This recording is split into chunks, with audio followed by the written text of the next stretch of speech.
Ladies and gentlemen, welcome to a new episode of the FinTech Hunting Podcast. We have not one, but we have two amazing guests for you today.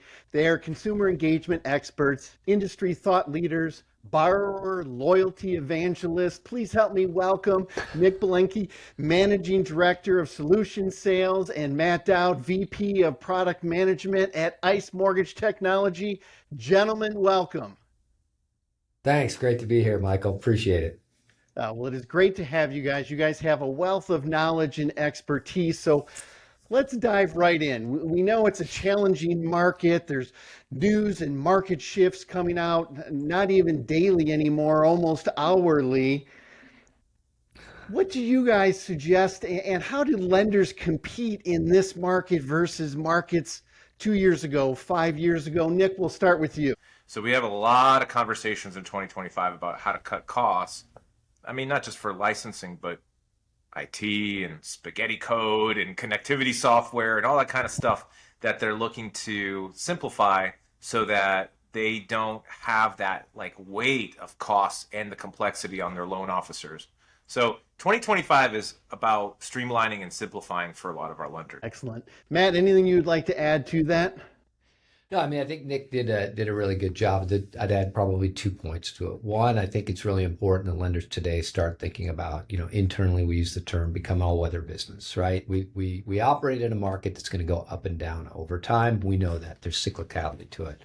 So how do you prepare for that? And how do you structure how do you move away from this conventional tech stack, if you will, into something that's a bit more forward thinking? It's designed to support you from, as Nick touched on, not only a staffing perspective, but, as importantly, an operational perspective, meaning take out those costs once and for all that you're spending, not focused on lending, but stringing together a bunch of systems and worrying about how you drive adoption and things like that, right? So that as markets go up and markets go down, you're focused on how to drive productivity versus what am I going to do with all these different tools and solutions that I either have implemented or I have to switch out or I should consider buying. Well, and I think as we talk about this challenging market and the different market conditions, standing out as a lender in a highly competitive environment is more difficult now than ever. So what does it take to be that lender of choice, Matt? Great question. And I think that's at the keystone and foundation of driving opportunities within any market. It all comes down to knowing your customer and being in touch with that customer so that when the opportunity comes up, when it's right for them, right? Whether it's a new purchase from a brand new lead, whether it's a HELOC, refi, you need to stay in touch with your customers at their frequency, at their cadence, over their lifetime. But the most important thing I think is ensuring as you're doing that, it's not just a phone call or happy birthday. It's being in touch with them with something relevant and having your loan officer or someone within your organization be able to respond to their behavior. I think traditionally people tend to, you air quotes around post-close nurture. Okay, I'm going to send, a newsletter, a birthday card, a mortgage review, and it's all cookie cutter. Everybody's doing it. So how do you stand out? I think it's that combination of technology and automation with a human touch involved that's going to separate you so that, Mike, you as the borrower, no, me, Matt, as the loan officer, I'm with you, not as part of a transaction to the loan, but, years and years down the road. I think that's what's most important. That's how you're going to stand out. So, Nick, let's continue that discussion and talk to me. Where does personalization and data now come into play to really stand out in today's market? Yeah, and one place that I've seen a lot of demand for personalization is in the channels of communication that borrowers really, they want to operate in. And you have to be able to deliver email, you have to be able to deliver text message, and you have to be able to deliver phone conversations before they're necessarily required. But as loan officers, there's a challenge there. Like, how can you anticipate when the right time is to call or to text or to email? And kind of to Matt's point, somebody's got to help you, right? There's got to be some help to get that done. How do I make sure that message is coming from me, humanized, personalized, but how are you also helping me with technology as a loan officer to make sure I'm delivering that message at the right time? The best messages are delivered by real people, by loan officers, but because they know the environment, they know where they're at, they know the geography, they know the borrower, they know how the relationship went previously. But the hardest part is getting them to engage in that personalized conversation. Software's got to help loan officers with that engagement. So triggering them to get started is the key, and having the right trigger points that really match up with the data that's in the system. Matt mentioned it, but if they're hitting a point where their equity is getting to the point where they should be getting a phone call, can we anticipate that and not force the borrower to be the first to reach out? That's a great example. Yeah, and one note on that, Mike, I just want to be clear because I think it's important is, defining what is personalization, right? Historically, people tend to think, oh, I got your name right and your address. So basic information fed in. What Nick was saying, I think, is where the secret sauce is how do you take this extraneous data, right? Maybe it's about the neighborhood or the area and feed that into that borrower's persona so that you can create something truly personalized. An example, maybe instead of saying, hey, you're at a 7% rate now and we can take you down to 6, like, okay, that's important. But if an LO was fed that this borrower had this profile because of, let's say, what's happening in the neighborhood is an example, right? Here's what's happening, what people are doing in your neighborhood.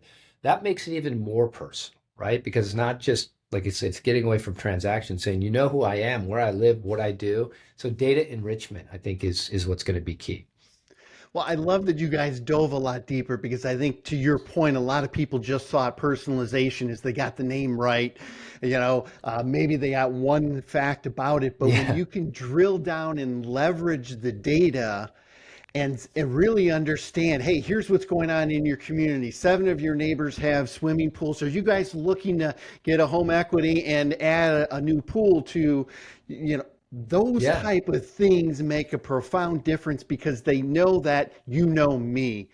And I think, Nick, to your point about the technology and leveraging it, one of the biggest challenges for loan officers, and we've done this in the industry for so long, is we're very transaction focused. Get the Smith file in, get the Smith file out, get the Hammond file in, Hammond file out. And we haven't been able to foster and grow relationships and holistically look at that borrower, not just for a transaction, because they're going to get 7 to 11 loans over the course of their lifetime. How do we make sure that we're part of each and every one of those, helping them through that process? So you guys bring some great points up. Let's talk about then, what's a blueprint for lenders to take into account as they start looking to protect and retain their customers? And how do they establish a path for growth? Nick, you want to start there? Yeah, I think, retaining your customers often starts well before it's time to retain your customers, right? So that's right. When I have a ton of empathy for lenders, I think that lenders have tried to solve this problem for years. And I think that they've, the stories that I've got back from lenders is we invested in these environments that we're trying to build where we're deeply engaged with the borrower. And often the mistake that we see is that, instead of looking at it from a 30,000-foot view or entire engagement with that borrower, you mentioned, 7 to 11 transactions. Well, you got to zoom way out to see 11 transactions, right? And I think some of our lenders have been challenged by zooming way in and building a beautiful experience for the borrower while I'm capturing their application, or a beautiful experience while we're funding the loan, or I'm going to follow up on that lead so quickly, faster than everyone around me. And unfortunately, that's just a tiny slice of that 7 to 11 transaction lifetime. And so from a blueprint perspective, lenders need help. I have a ton of empathy for lenders. They need help to understand, how do I build out automation I mentioned you got to support your loan officers earlier. Well, how do I build out automation that's going to support my loan officers in a balanced and meaningful and tested way, from a lead to the application, through the funding process, post-close, through what Matt was talking about, engaging after the loan is closed, and Michael, up until that next transaction, that refi. I think from a blueprinting perspective, you've got to find partners that can help you get started, because the lender that starts with a blank sheet of paper has a very, very long road to get feedback for success. So you got to work with a consultative partner that's going to get you rolling in each of those stages, from lead all the way into the recapture portion of the life cycle. So you gotta get yourself some help if you're a lender out there. Well, and I think that help is critical, right? Because there's so many aspects of understanding those borrower journeys and that relationship over the lifetime of that individual, because they need great content. They need to know when to send the content. They need to have the technology and the triggers to launch. And when you start trying to figure all of that with a blank slate of paper, forget it. It doesn't work. That's why they struggle. So I think you guys make some excellent points. Matt, how do you then balance, right? We've talked about the need for technology. We've talked about the need for personalization and relationship building. How do you balance high tech with high touch? Great question. And just to pull the thread a little more that ties into the high tech, high touch. I too have just a ton of empathy for the lenders and the loan officers as well. As you talk about those 7, 10, 11 different opportunities for that the lender has with the borrower, look at what you're asking a loan officer to do today. And I'll say, what system do I work in to do that? So today, if you're going to identify the borrowers, there's usually some BI tool involved. So go there and understand the borrower. Then lenders will have a CRM, right, that takes care of the marketing automation. So work there, because we got to tell you, what's happening there. They'll of course have a point of sale. That's that point in time for the borrower. So interact with the borrower, do an application as they're doing, signing docs and reviewing docs. Oh, by the way, we have sales automation tool probably, so you can manage all those leads. Oh, and by the way, last but not least, you got to work in your LOS to manage the pipeline. So, you talk to loan officers, kind of like, where do I work in? And all those solutions, that conventional tech stack approach, are vying for that loan officer's attention. Work in my solution. So it's super confusing. So, to bring this full circle and say, how do you, handle high tech and high touch?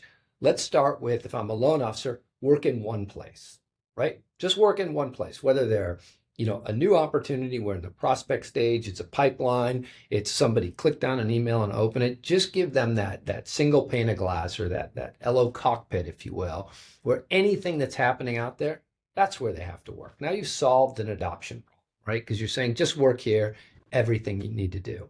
The second piece is you tie that you tie that seamlessly to where the borrower lives, like in a point of sale. And that can even be post-close, right? You want them to stick, hold on to that app and provide awareness. And then finally, if all this is just hung as part of your LOS, so, traditionally LOSs are all about the manufacturing of the process. Yep. We've shifted that paradigm and said, let's extend the capabilities of the LOS to handle all of your pre-application as well as application and post-application. You've created that ability to leverage high tech and high touch, because now working off that single source of truth, when you have an omni-channel communication strategy, so you can use a combination of phone, text, email, chat, whatever it may be, all living within that single ecosystem. And then instead of having to write code or worry about writing APIs, having a solution that's 100% configurable. So as your borrower change, as your LO needs change, you get control. You as the lender, or even to the loan officer to a degree, get to control that experience that's driven by borrower behavior. So it doesn't have to be static. So, the high tech, high touch, our perspective is we'll provide you the tools to provide whatever blend you think is best for your consumers, for your customers, and configure it to your ability, right? We have best practices and can make recommendations. But to Nick's point earlier, stop with the coding, stop with the APIs, stop with the multiple logins, all the different UIs, different data sources. Nick and I talk about it a lot, me being a product person. I can't imagine what it's like from a lender's perspective if I'm using, call it 3 or 4 different solutions, as I mentioned, just to manage their release notes. Like they're all coming out. How do I have to put that together? And then on top of that, are you sure that vendor A, B, and C all have a product roadmap and strategy that's designed to come together for you? Or are they doing their own things and you're left to figure it out? So that's where you get the high tech, high touch, I believe, right? Matt, you brought up so many good points. And I think what's very clear is the empathy and the pain that loan officers are in right now of trying to manage all of these disparate systems, right? And you wonder why user adoption is so low for so many of these tools. They're busy. They're trying to foster a relationship with the borrower. Somebody is breathing down their neck, close more loans, close more loans. You're not hitting quota. We need to hit better numbers. And they're scrambling. And to your point of when you can go into one single source of truth and you can go in and really master that one platform and understand what you need to do, it is so much more clear for the loan officer to say, this is what I have, this is what I can offer you. That's right. Excellent points, guys. Nick, it looks And like Michael, you have can I something just you wanted add to one add. thing? Yeah, I just want to add one thing, Nick, before I turn it over to you. And in the spirit of transparency, we're not saying recapture, retention, new acquisition. We're not reinventing that, if you will. That's been around. Lenders have been doing it for a long time, using a variety of different ways. We're just saying, here's an easier and a better way to do it that allows you to spend more time on focusing on your borrower or your prospective borrower and less time focusing on the technology required to do it. That's really what our thesis is at this point. There's an easier and a better way to do what you've been doing for years. Go ahead, Nick. Yeah, I mean, Sorry, actually, that's a great way to segue. Like, if you think about the traditional model, especially with, for example, with IMBs, where you've got maybe a top 10% of loan officers are the ones that are high energy. They're going and getting all these different self-marketing tools. You see them on social media, kind of doing it all through hustle culture. And then you go to the other 90% of loan officers. Well, why don't you just emulate all of that same activity? Do exactly what that top 10% did. And the reality is that that's exceptional. And we want to definitely serve the part of the loan officer base that isn't going to be able to handle 5-6 different systems simultaneously. And instead of trying really hard to force them, I mean, what kind of adoption do you get when you have 5 systems? The best you're going to get is 20%, 20%, 20%. Instead of trying to shoehorn the loan officer into the tool set, we really took a step back and made a tool set that works for loan officers, not just the ends of the bell curve, but loan officers that are out there every single day, talking to borrowers, trying to be consultative, trying to add value through their activity. And we're taking all that technology out of the way and letting that work in the background. Yeah, Nick, like what Nick said, imagine you take the best practices of your top 10% of the loan officers, and you're able to model that. And then for the remaining 90%, just say, do this and be prescriptive. Tell them what to do. Like, I would be hard pressed to say you're not going to get some incremental lift, right? Maybe you take the C performers to a B performers, the B performers to an A. We're not saying, hey, everybody gets to be an A, which would be ideal. It's about moving the needle up, moving productivity and efficiency up, and giving them, a tool that does that for them. Well, and I think you guys have made so many great points about how you leverage technology and making it simpler and easier for that loan officer and for the lender so that they can engage and do what they need to do. You're not going to get all A-plus performers, those hard chargers who can do everything. But if you can get a lot of the middle of the pack to move that needle up further and they're doing a significantly better job, not perfect, but a much better job, you're going to have much better volume, and it's also much more scalable, right? That's right. That technology 100%. Has allowed them to scale so that instead of us, Jonathan Core, former CEO there, used to always say, right, we use human spackle. When rates are low and volume's up, you throw people at it. And then when rates are high and there's less volume, what do? You have to make all these crazy cuts. If we can get off of that roller coaster and help people consistently drive profitability and efficiency, that's really where the win is. Nick, as we're winding down, and you guys are welcome back anytime, you have a wealth of knowledge and we could talk for hours, but what's one or two key takeaways for a lender who's saying, I know that I'm making some of the mistakes they talked about. What's kind of their next step? How do they get off of this roller coaster, and how do they get off of trying to manage these 5-10 technologies to get the results they're looking for? Yeah, I think the hard question to answer, the reflective question, go find a mirror. Are we a technology company that lends, or are we a lender that uses technology to our benefit? And you know what? It sounds like an obvious answer, but there are going to be some lenders out there that say, no. We want to develop our own technology. We want to start from the code lines and we want to build it all up. But that's not the majority. And if you find yourself managing as a technology company, then you have to be honest and say, how can I step away from some of this that has become precious to me? And so a lot of times I'll talk to lenders and they'll have goals and they'll have very prescriptive methodologies to go reach those goals. Well, we have to do this and we have to do this with the lead and we have to do this. And you start asking a few why questions. Listen to your consultative partners, because instead of experimenting on your borrowers, experimenting on your LOs, the advice I would give is to go back and ask how would my partners recommend that I solve these same problems? So if retention is a problem, or recapture is a problem, lead management's a problem, what are the blueprints that the industry can offer me? And you know what? I might have to go through some pain. I might have to forklift something that I hold precious. I spent $1 million customizing my POS environment, for example. You might have to step back from that in order to get 10 steps forward. So I'd give that introspective advice. You have to be honest with what you've got as a sunk cost and what you've got as a sunk process today. Great insights. Matt, what would you add? That's a tough one to follow. I think Nick hit the nail on the head. Like, you got to take a step back and understand where you want to go in the future. The past is the past. Learn from your mistakes, right? Or learn from what you learn from your wins as well. But saying, over the next year, 5 year, 10 years, with the hypothesis we're going to go through these up and down market, how much are we willing to continue to invest in where we are today? And is that the path we want to be on?